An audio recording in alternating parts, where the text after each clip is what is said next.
Welcome बच्चों। तो चलिए स्टार्ट करते हैं आज की वर्कशीट। वर्कशीट नंबर है ये आपकी 51, science Hindi medium, class 10th। ठीक है बेटा। आनुवांशिकता एवं जैव विकास। मेंडल ने, देखिए आपने पिछली बार पढ़ा था मटर के ऊपर किया था आनुवांशिकता का प्रयोग, जो है जो जनरेशन का, उसके बारे में जो हम और आगे पढ़ने जा रहे हैं। तो देखते रहिएगा ध्यान से। मेंडल का प्रयोग, मेंडल का प्रभाविता का जो नियम है और मेंडल का पृथक्करण का नियम, आज हम ये पढ़ेंगे इसके बारे में, जिसको बोलते हैं एक संकर क्रॉस। मेंडल प्रभाविता का नियम, मेंडल का पृथक्करण नियम, साथ में क्या है, एक संकर क्रॉस। मेंडल ने देखिए मटर के पौधे लिए, सीधी सी बात है उसको, क्योंकि ये जल्दी इनमें लक्षण भी नजर आने लगते हैं और काफी ज्यादा बीज भी होते हैं, तो इसमें जो है बहुत आसानी थी और इसीलिए मटर के पौधों को लेना उन्हें अच्छा लगा, ठीक लगा। इसमें काफी चीजें थी, काफी सहूलियत उनको मिल रही थी। तो लक्षण जो है क्या देखा, मटर के पौधों के वैकल्पिक लक्षणों का उपयोग किया जो स्थूल रूप से दिखाई देते हैं। ठीक है, दिखाई देते थे। उन्होंने वैकल्पिक लक्षणों के साथ साथ पौधे का संकरण किया, मतलब आपस में मिलाया। तो पहली पीढ़ी, दूसरी पीढ़ी, इन्होंने देखा कि भाई संतति उनकी जो मटर के पौधे की जो एक पीढ़ी है, फिर दूसरी पीढ़ी में क्या लक्षण नजर आए, ये इन्होंने किया। जैसे मान लीजिए दो मटर के अलग अलग इन्होंने पौधे ले लिए, आप ऐसे बीज वाला ले लीजिए या लंबाई छोटाई ले लीजिए। हम यहाँ पे एग्जाम्पल ले लेते हैं। ठीक है, देखिए एक पौधा ले लिया लंबा, ठीक, और एक ले लिया छोटा। ये हो गया लंबा पौधा और ये हो गया छोटा, यानी टॉल स्मॉल टॉल। ठीक है, डॉफ यानी छोटा पौधा। तो मेंडल ने सावधानी पूर्वक कुछ परीक्षण किए। क्या देखा इन्होंने अनुवांशिकता में कि माता पिता के गुण, यानी जो पेरेंट्स है, माता पिता, ये दोनों की क्रॉस ब्रीडिंग कराई, उनके वंशज तक कैसे पहुंचते हैं, इस रहस्य को उन्होंने पता लगा लिया इस परीक्षण के द्वारा, इस टेस्ट के द्वारा। कैसे, चलिए हम पढ़ते हैं। मेंडल ने अवलोकन किया, ये पता लगाया कि जो उसके बगीचे में मटर के पौधे थे ना, के गुण उनके माता पिता के गुणों का मिश्रण नहीं थे। उदाहरण के लिए मान लीजिए एक लंबा पौधा है, एक छोटा पौधा है, अगली पीढ़ी में के पौधे या तो लंबे थे या उनमें से या छोटे, लेकिन कोई मध्यम कद का नहीं था। कहने का मतलब क्या है कि जो मान लीजिए एक हमने लंबा पौधा लिया टी और एक छोटा पौधा लिया, तो जब इनकी क्रॉस हुई, ब्रीडिंग हुई, तो या तो भाई दो जनरेशन तक कराई, पहली पीढ़ी दूसरी पीढ़ी, तो या तो पौधे लंबे निकले या फिर छोटे निकले। इसको हम समझते हैं किस तरह से किया। ठीक है, अभी इसको हम समझेंगे और आगे, पहले पढ़ते हैं। तो काफी अध्ययन करने के बाद उन्होंने देखा कि अगली पीढ़ी तक पहुंचने में क्या गुण जाते हैं। मेंडल ने 30,000 मटर के पौधों पर कुछ वर्षों तक परीक्षण करते रहे। तो उन्होंने देखा कि दो मटर के पौधे उन्होंने लिए, एक जिनके फूलों का रंग बैंगनी था और दूसरा जिनके फूलों का रंग सफेद था। तो जब पहली जनरेशन, जब उनकी आपस में क्रॉस ब्रीडिंग कराई है बैगनी और सफेद वालों की, तो पहली जनरेशन में सभी पौधे बैगनी के थे। बैगनी क्योंकि ये डोमिनेंट होगा, नेचुरल है, प्रभावी लक्षण होगा इसका, तभी तो बैगनी था कलर। लेकिन जब दूसरी जनरेशन आई तो उन्होंने देखा कि 3 भाग तो बैगनी फूलों के थे और एक भाग सफेद फूल का था।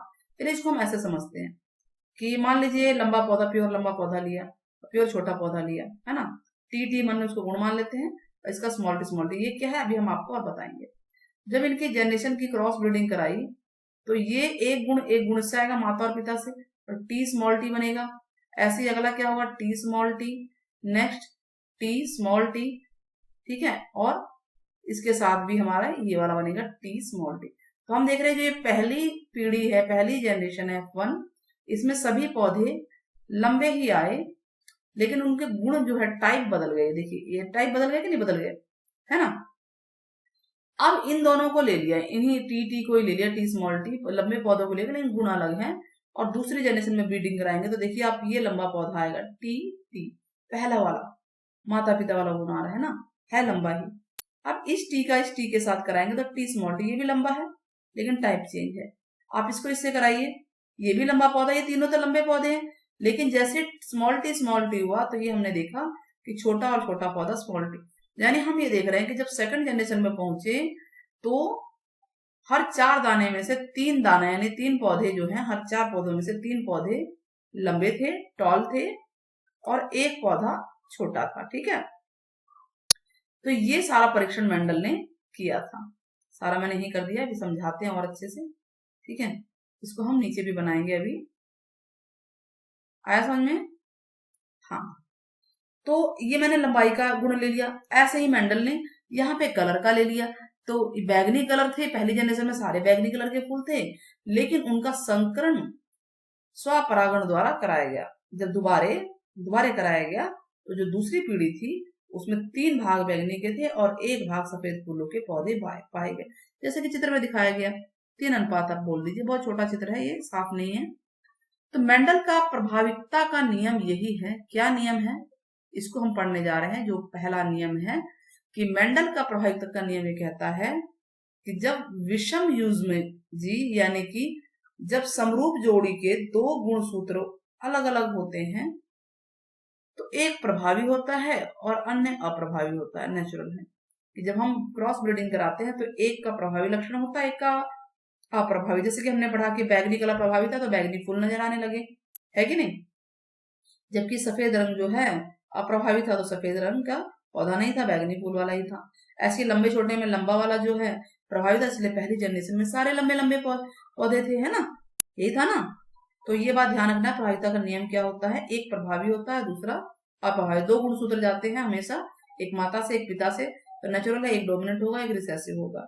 तो परस्पर जो विरोधी लक्षण वाले पौधों में के भी जब संकरण कराया जाता है तो उनकी जो संतान पैदा होती है, विरोधी लक्षण मतलब कि देखिए हमने एक स्मॉल टी लिया, मतलब एक लंबा पौधा लिया, एक छोटा पौधा लिया, और हमने उनके बीच में संकरण कराया, क्रॉस ब्रीडिंग कराई, तो जो उसकी संतान थी, पहली पीढ़ी की संतान के जो लक्षण थे, ठीक है, संतति में विरोधी लक्षणों में से एक प्रभावी लक्षण आया और दूसरा अप्रभावी।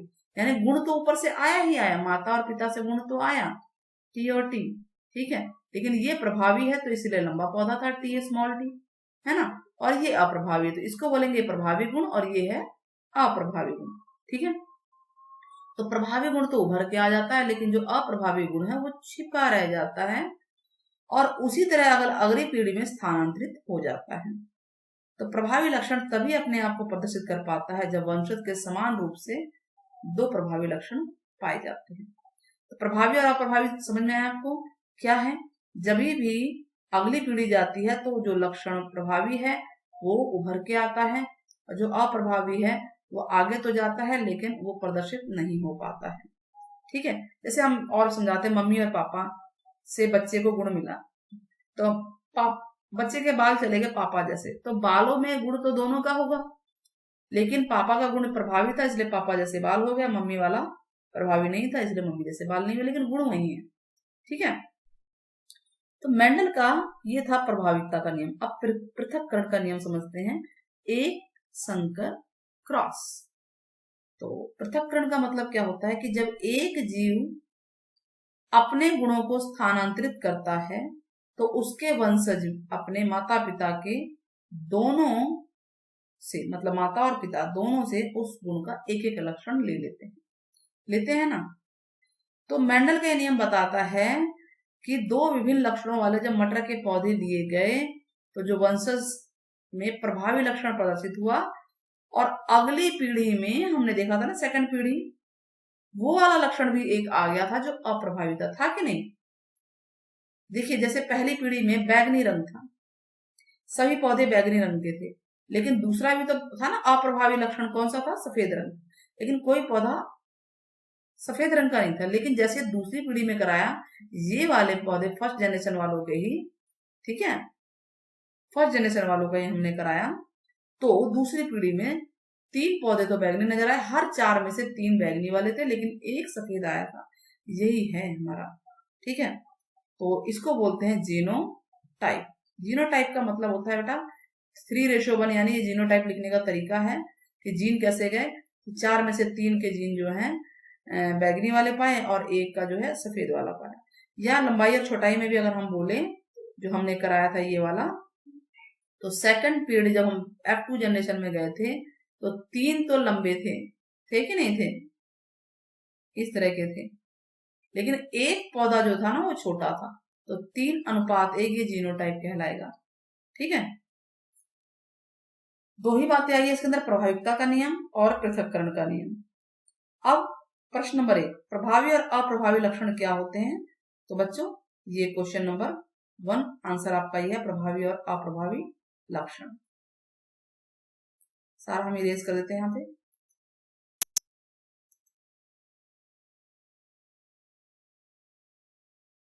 चलिए मैं आपको ये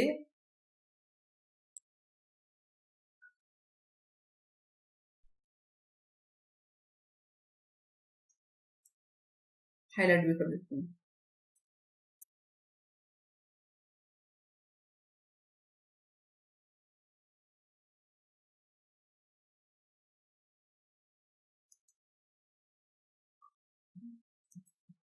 तो ये है प्रभावी लक्षण की डेफिनेशन और ये है अप्रभावी लक्षण की डेफिनेशन, ब्लू कलर से दिख रहा है आप लोगों को ना, और रेड कलर का आपका सारा हमने इरेज कर दिया है। Question number 1। क्वेश्चन 2 क्या है, पृथक्करण के नियम को दिखाने के लिए एक संकर क्रॉस चित्र बनाइए। तो चलिए हम बनाते हैं।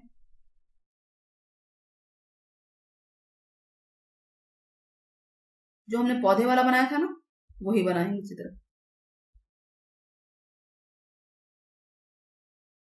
क्या बताया था हमने, सबसे पहले हम पेरेंट्स लेते हैं, तो नीचे आते हैं क्वेश्चन नंबर 2 के लिए। हाँ, तो चित्र बनाना हमें। क्वेश्चन नंबर 2 में हम माता पिता ले लेंगे, जो माता पिता थे, पेरेंट्स यानी पहली जनरेशन जो है, पहली पीढ़ी, स्टार्टिंग वाली माता पिता। तो हमने ले लिया एक पौधा जिसका गुण है आपका ये फिनोटाइप बोलते हैं इसे, टीटी, लंबा पौधा है ये, और ये छोटा पौधा है। ठीक है, ये कैसा पौधा है, लंबा पौधा। तो टीटी कैपिटल टी का मतलब ये था, और ये छोटा पौधा है। और इनकी जब क्रॉस ब्रीडिंग कराएंगे तो कैसा होगा, एक गुण यहां से आएंगे, एक यहां से आएंगे, तो क्या बनाइए, टी टी। ये पहली जनरेशन, F1 जनरेशन, पहली पीढ़ी है बेटा। और फिर आप इसको इससे कराएंगे तो भी टी टी आएगा ना, इससे इसकी कराएंगे, मतलब ये गुण अपने आप ही एक गुण माता और पिता से आ रहे हैं। तो हर हाल में हम ये देखें कि पौधा लंबा ही आ रहा है, लेकिन जो इसके अंदर जीन्स हैं वो चेंज हो गए हैं, हो गए कि नहीं।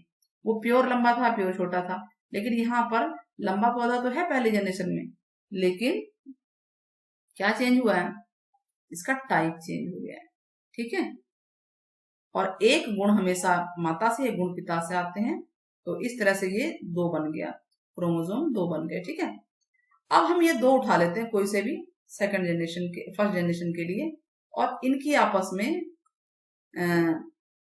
ब्रीडिंग कराते हैं। तो सेकंड जनरेशन हमारे पास F2 जनरेशन, F2 पीढ़ी में क्या आएगा, आप देखिए यहाँ पे क्या आया,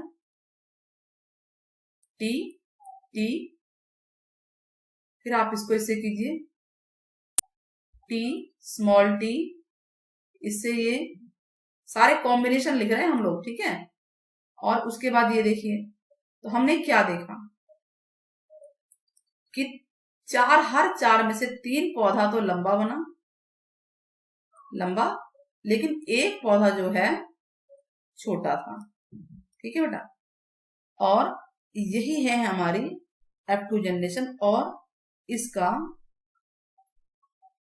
टाइप भी आपको बताना है, बता दीजिएगा इसको, दिक्कत नहीं। जीनोटाइप इसका क्या है, 3:1 बता दीजिए। ठीक है, तो 3:1 में ये 3 अनुपात का मतलब ये होता है बेटा, हर 4 पौधे में से 3 पौधा लंबा हुआ, एक पौधा छोटा हुआ। तो ये चित्र बहुत ही इंपॉर्टेंट है, इसको आपको बनाना आना चाहिए, इस तरह से ही बनाना है आपको, बड़े आराम से आपसे ये हो जाएगा। ठीक है, तो ये यहाँ पे तो हम इसे मिटा देते हैं। क्वेश्चन नंबर 1 हो गया, 2 हो गया। अब 3 क्या कह रहा है, विषम युग्मजी को परिभाषित करना है। तो कीजिए परिभाषित, स्टार्ट करते हैं।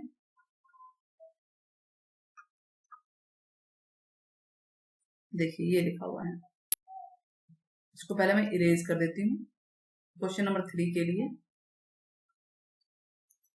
ये है विषम युग्मी, जब समरूप जोड़ी में दो गुणसूत्र अलग होते हैं, अर्थात एक प्रभावी होता है और एक अप्रभावी होता है, यही तो है ना, यानी जो प्रभाविकता का नियम है वही ये कहलाता है विषम युग्म। तो ये है हमारा कौन सा क्वेश्चन है बेटा, क्वेश्चन नंबर 3 का आंसर, क्वेश्चन नंबर 3 का आंसर। अब आगे बढ़ते हैं क्वेश्चन नंबर 4। एक लक्षण वंशानुगत होता है लेकिन व्यक्त नहीं होता। तो चलिए, यानी वंश पीढ़ी दर पीढ़ी जाता है, इसको हमें समझाना है। तो हम बताते हैं क्वेश्चन नंबर 4 में कि एक लक्षण वंशानुगत होता है परंतु व्यक्त नहीं होता है। इसे हम निम्न उदाहरण के द्वारा समझ सकते हैं। जैसे हमने बताया, एक लंबा पौधा लिया, एक छोटा पौधा लिया, अगली पीढ़ी यानी F1 जनरेशन में सभी पौधे लंबे होंगे, होंगे कि नहीं होंगे, लंबे तो होंगे, लेकिन दूसरी पीढ़ी में 3:1 के अनुपात में जो पौधे हैं लंबे और छोटे होंगे, जो कि सिद्ध करता है कि छोटे पौधे वाला गुण थे तो सही पहली जनरेशन में, है कि नहीं, पहली जनरेशन में गुण थे लेकिन वो व्यक्त नहीं थे। ठीक है, अब ये देखिए आंसर आपके सामने आ गया, जो कि हमने, अगर आपको प्रश्न 4 समझना है तो प्रश्न 2 के चित्र के द्वारा समझ सकते हैं कि जब हम पहली जनरेशन में गए तो सारे पौधे लंबे थे लेकिन छोटे पौधे का गुण उसमें था, व्यक्त नहीं था, अप्रभावी था। लेकिन जैसे दूसरी पीढ़ी में हम गए तो 3:1 के अनुपात में, यानी हर 4 में से 3 पौधे लंबे थे और एक छोटा। ठीक है, जो कि ये सिद्ध करता है कि छोटे पौधे वाले गुण थे पहले, लेकिन पहली जनरेशन में वो व्यक्त नहीं थे। बस यही हमें समझाना है इसमें। होप आपको समझ में आया होगा। तो आप लोग कमेंट करना ना भूलें, साथ में लाइक सब्सक्राइब शेयर करना ना भूलें। Thanks for watching, keep watching.